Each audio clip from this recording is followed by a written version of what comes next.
Barakangiz kamayishining asosiy 5 ta sababi. Eng asosiysi 5-inchisi. Birinchisi noshukrlik. Alloh bergan ne'matni qadrlamaslik, doim boshqalarnikiga hasad bilan qarash barakani ketkazadi. Ikkinchisi noto'g'ri aralashgan rizq. Halol mehnatsiz, adolatsiz yo'l bilan topilgan har bir luqma barakani yuvib yuboradi.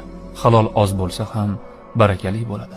Uchinchisi kibr va minnat. Biror yaxshilik qilib uni eslatish, minnat qilish yoki o'zini ustun qo'yish bu barakani yo'qotadi. To'rtinchisi namoz va duoni e'tiborsiz qoldirish.